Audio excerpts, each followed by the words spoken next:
last day of graphing our trig functions. So a little more practice with tangent and cotangent. Should have a basic idea of what we're doing since we've done 2 different examples yesterday by the time we left here.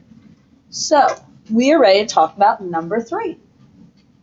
Y equals negative 3/4 tangent of x over 3 minus pi over 2 and then plus 1. Okay, let's start at the beginning. What do you know about the center line? 1. It is 1. It is still that d value at the end. Okay, with tangent and cotangent, we don't talk amplitude. What do we talk? Yeah, is it going to vertically stretch or vertically flatten? What does that a value tell me here? Okay, a is that number out front, absolute value of it, 3/4, and 3/4 is a number less than 1. So we are going to vertically flatten by a factor of 3/4. Okay, so essentially it's saying the idea of vertically compressing that idea. While we're talking about that 3/4, what should we also notice? Okay, it is a negative 3/4. That negative out front means it's going to be a reflection, and that is a reflection across the x-axis. Okay, let's talk real quick about what that reflection is going to look like. What are we supposed to be graphing here? Tangent. What's a tangent do? Tangent is an increasing curve, yes? If we take that increasing curve and reflect it across the x-axis, what's going to happen? It's going to be a decreasing curve, isn't it? Okay. And again, not that you have to draw that visual, but there are definitely times we mess up our reflections. Okay, let's see what you remember from yesterday. Period. It would be pi divided by 1/3, which would be pi over 1 times 3.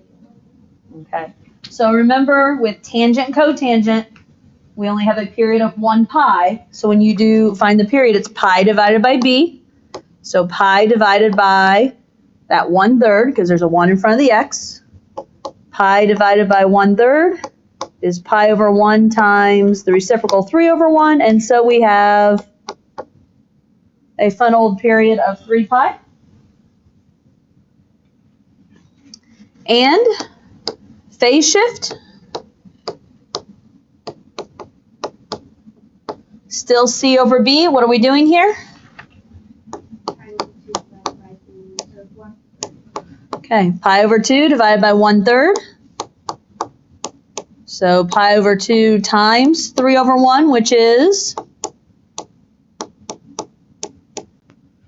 3 pi over 2. Is that going to be a left or a right 3 pi over 2?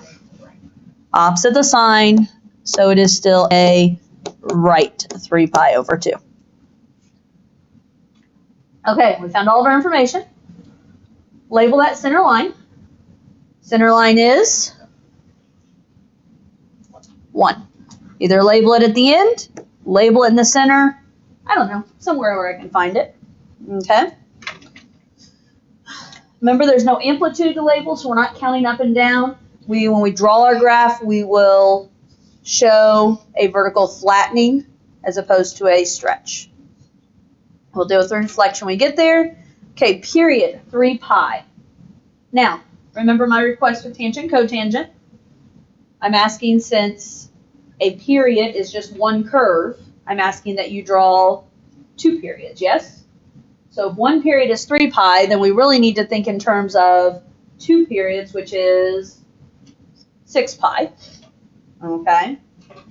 Now, on top of that, we have a phase shift, 3 pi over 2 right. Now, what I'm going to say on this one is that we can just do that. We'll be okay just doing the 6 pi, because here's what's going to happen. We're going to have the 3 pi for the first cycle, the 3 to 6 pi for the second cycle. When you take your 3 pi You're going to have that 3 pi over 2 there. We'll be okay. We'll still be within the 6 pi. And I don't know if what I'm saying is making sense, but trust me, it will. How's that? Okay. So let's go ahead and label 6 pi. Now, 6 pi is 2 cycles worth, yes? So we need to, in the middle, label the 3 pi. And so what I've done here is I've got 0 to 3 pi is 1 cycle. 3 to 6 is a second cycle, correct? Okay. Now, what are we supposed to be doing with each cycle? Take each cycle and break it into just 2 pieces for tangent and cotangent, right? So we're going to find the halfway points here. What is the middle of 0 to 3 pi? 1.5 pi, or 3/2, yes? So this middle is 3 pi over 2. I would encourage you to label because on this one, because it's going to be helpful when we go to do our shift. What's the middle of 3 pi and 6 pi? I have 3 and 6, 4 and 5. So middle of 4 and 5 is 4.5. 4.5, if I make that improper, 2 times 4 plus 1, 9 pi over 2. Does that look like a pi? I don't know. Okay. So we have our labeling.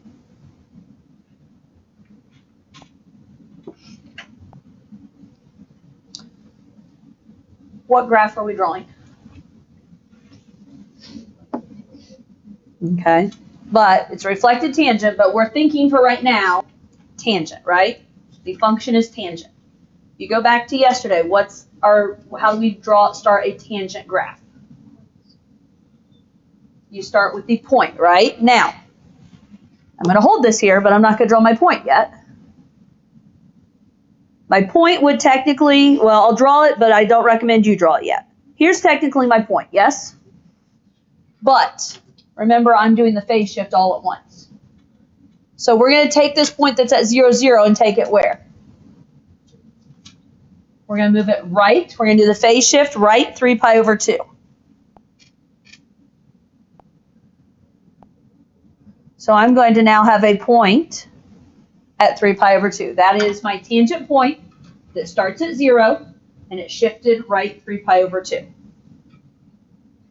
Now, we need to set up the point for the next period as well. So here's my first period. A period is 3 pi. Here's my first point. I need a point every 3 pi. Where is 3 pi farther? 9 pi over 2. Okay. 2 reasons I know this. 1, every 2 tick marks equals 3 pi. So if I'm going 2 tick marks, that equals 3 pi. Or basic subtraction. 9 pi over 2 minus 3 pi over 2 is 6 pi over 2, which is 3 pi. Okay? So those are my points. Those are going to be where my tangent function will cross the graph. Now, asymptotes go in the midpoints, yes? So that means I'm going to have asymptotes where? At 0, 3 pi, and 6 pi. As I said, I kind of knew 6 pi would work out, okay? Now, it's tangent, which is normally increasing, but it's reflected tangent, so instead of increasing, it's going to be decreasing. It's vertically flattening, which means as you get towards the x-axis, you kind of go horizontal a little bit and run along the x-axis a little bit, so to speak. Oof. I really got flattened on that one. That one I kind of missed the point. I don't know, something like that. Okay, to me that looks like, okay, we tried to do some flattening, and that's what I need you guys doing. Okay?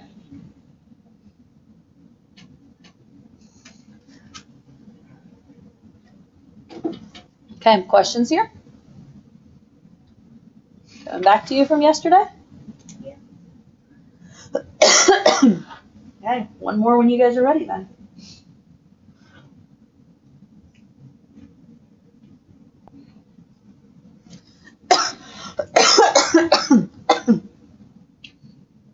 Y equals 3, cotangent of 3x plus 2 pi minus 4. Okay, what do we know about the center line? Center line is that negative 4 value. We're not talking amplitude, we're talking vertical stretch, because my A value is 3, which is bigger than 1. So vertical stretch by a factor of 3. That 3 was positive, so we don't need to talk about a reflection. What about a period? Remember, it's just pi divided by b, which is 3. We're going to have a much smaller period here of pi divided by 3. And phase shift.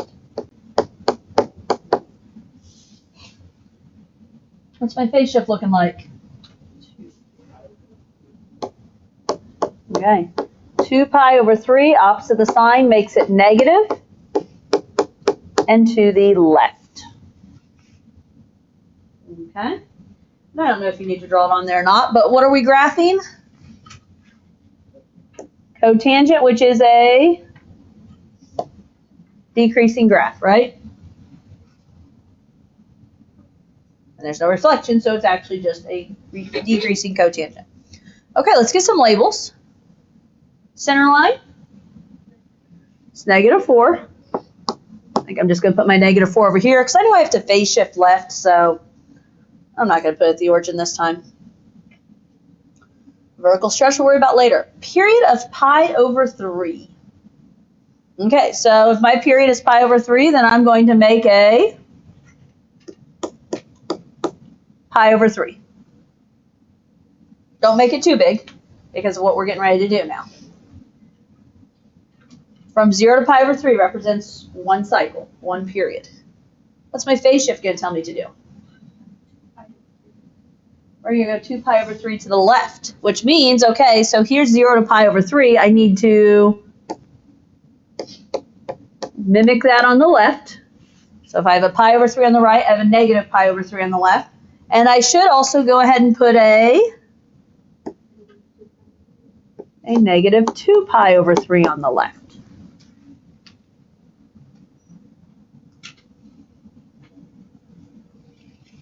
Okay.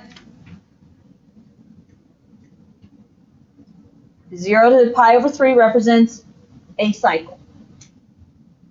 That's one cycle. So what do I need to do? Split each cycle into 2. So we're going to have basically a tick mark in the middle of each, right? If you wanted to, a half of a third is a sixth. So they are sixth if you wanted to start labeling. Okay. What are we officially graphing here? This is the cotangent function. Cotangent says we start with what at the origin? The asymptote. So now, what my brain is thinking is here's my asymptote at the y-axis. But I'm not going to draw it because it gets way too confusing. So what am I going to do with this? I'm going to apply the phase shift right there. And so my asymptote that should be at the y-axis is now going to be over at negative 2 pi over 3. Does that work? How often am I going to draw my other asymptotes? Every period. Once every period, which is pi over 3. Okay, so that means I had an asymptote at negative 2 pi over 3. My next one is at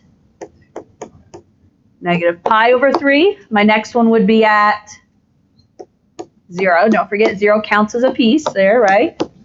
And officially, because we have it We can put one at pi over 3. I just set myself up for, what, 3 cycles? Minimum is 2, right? But I set myself up for 3, and that's fine. It's easy to make happen. Okay, those are your asymptotes. What's between the asymptotes then are the points. Okay, so we don't need any extra tick marks on this one. We just have the points. And what are we drawing here? Vertical stretch, cotangent, so decreasing.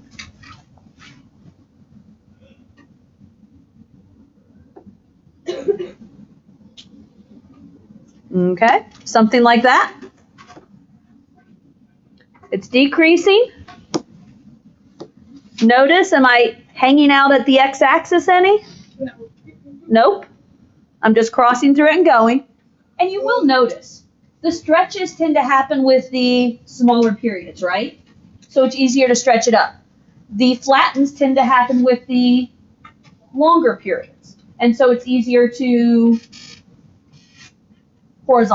make them horizontal then. Okay?